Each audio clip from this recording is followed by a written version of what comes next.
to segment 7.4, Valuation of Patents, Part 2.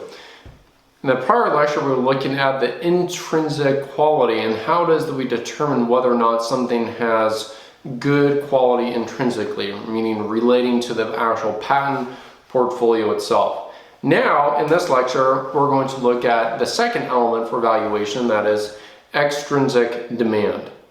Now, how do we actually show this demand? And this goes back to the reading that you did for 7.1 and 7.2, namely, Rule 11 charts allow for a clear showing of infringement of the invention as claimed. So, we're going to discuss what exactly are these Rule 11 charts and how do we show it. So, on the left-hand side, for example, we have the claim of what I have for a table. So, a table which comprises, a table has a surface, one or more support legs. So you can see in the example right there, we have 4 legs.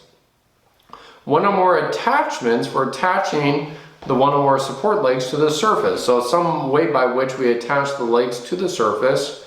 And the support legs are mounted in a direction orthogonal to the surface. So they're 90 degrees down from the surface, and they extend downwardly therefrom. So this is, you may say, well, this is a very kind of offensive, defensive type claim because we don't necessarily specify what it is made out of. We don't necessarily define the exact length or the composition or even, structural type elements beyond that. There is some attachment. So when we look at the demand, let's assume that this is our claim that we are using, and on the right-hand side is the exact invention that was initially protected. This claim would also have applicability to these 2 other types of examples. On the left-hand side is a metal table. We have 2 legs coming down from it, both downwardly, both 90 degrees, and there's some structural element that actually connects it to the surface. And yet on the right-hand side, we only have 1 leg.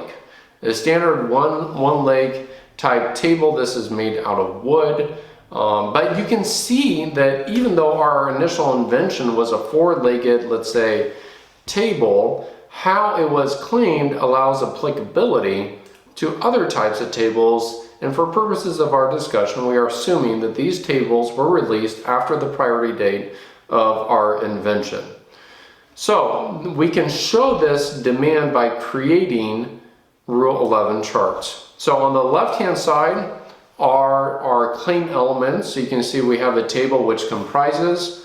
On the right-hand side, we have the applicability. So target XX makes a table, and we simply put an image of the table.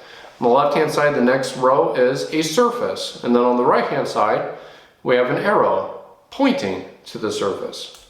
The next row says 1 or more support legs. And again, on the right-hand side, we show arrows showing 1 or more support legs that are associated with that.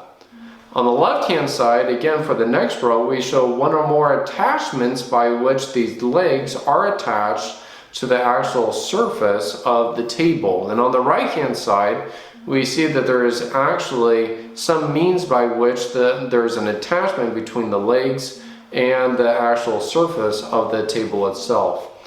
So you can see that there's an emphasis being made in the actual product literature in which we are trying to specifically show that specific information is being, emphasis is being added to that to show where it is that the claim is actually being applied.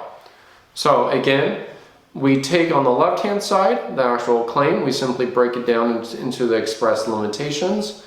On the right-hand side, we then break down the claim with the same exact limitations, but all that we are doing is showing how it is that the claim applies to this specific product or technology. So we may add emphasis, we may add arrows. One of the things you do not see here is any text describing the table as well. So if we had text documents or product literature or marketing literature that describes this table in particular, that supports further how it is that the claim is being construed here, that also would be additional subject matter that you may want to include. Okay, That was a very brief overview of Rule 11. Let me go back to the table again. This was the initial table that we had. These are two different types of tables which may be equally applicable to the claim for which we have protection. And all that we do in a Rule 11 chart is on the left-hand side, we have the claim language. The right-hand side, we simply show how the claim language applies in particular to the exact product. So here I've shown the metal table. I could have equally shown the one-legged wooden table as well, but the process would have been exactly the same, showing the emphasis as to how that particular claim limitation applies to the table that is being shown. So taking a step back from evaluation of patents, intrinsic quality just simply asks the question, what is the strength of the patent portfolio that we're looking at? How strong are the claims, the specification? How strong is the portfolio as a whole? Does it have a continuation pending? What was the interaction between the patent office and the applicant in order to get the granted patent? External demand simply asks the question, is anybody using that? And in order to show whether or not somebody is using it, you show the applicability from the claim language to the product by actually making Rule 11 charts.